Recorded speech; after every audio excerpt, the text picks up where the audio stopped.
because it is not covered. It's just not covered. Thank you, my friend. Thank you. David Asman. All right, Gina Loudon on the right, Tara Rosenkranz on the left on if taxpayers are being stuck with a bill of goods. Gina, you think we are? Unquestionably, undeniably, we're being stuck with a bill of goods, but we're also being lied to. All of these billions of dollars that we could be putting into hunting down terrorists that are a real threat, instead, in Paris, right now, being put into something that is created by those who are lining the pockets of their friends with the money that taxpayers are being billed. It's completely wrong in every way, Neil. You know, I see nothing wrong with trying to get us to renewable energy that we can use again and again, being efficient about it, making better use of the precious resources we have. I think those are admirable goals that even climate change deniers or critics would commend. It's just when we're saddled with most of the costs that it irks me, you know?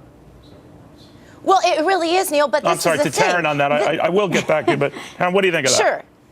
Well, and I can see your concern, and I certainly want to answer first to my colleagues. Their point is that I don't think anyone's taking their eye off of terrorism and fighting terrorists. I think what we're trying to do is also make sure that we take the long view on renewable resources.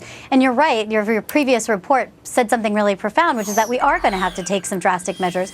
Taking our eye off the ball now just means we're going to continue down a path which is going to just continue to make things worse for us. So we do need to do something, and we do need to take a close look at it. And I can understand the frustration about being, quote, footed with the bill, but I do think that this is something that we are going to have to make some sacrifices on, and there's some priorities. But why? Why, Gina? My only worry with this is that we're making sacrifices for sides that might not be ironclad, that might be more cyclical than anything, and yet we're making a huge bet on it. Just as we were told to make a huge bet a few decades back, I was showing you those magazine covers on the global freeze to come, and a series of winters of very cold winners that had many people thinking we got to prepare for that. That was the consensus view then. It was wrong then. I'm wondering whether we're making a similar bet in reverse now. Right. I definitely think we need to invest more in science to make sure.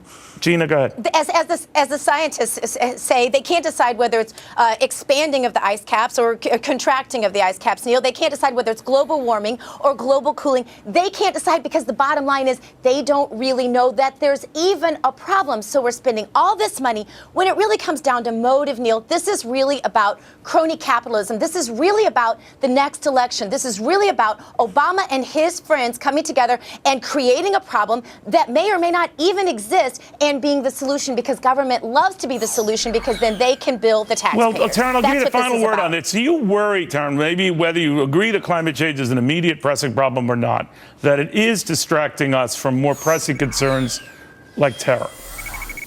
I don't think it's a distraction to terror at all. I think we're going to have to govern, and we're going to have to govern our entire country, universe, and for the future and generations to come, which means that you have to look at every aspect of what we're doing and what we need to. You can't ignore climate change, and you can't deny climate change. You can try, but I think this is all just a push for more investment in science so that we do. We have other people who understand. rationally did deny the man-made element of that. That's not universal.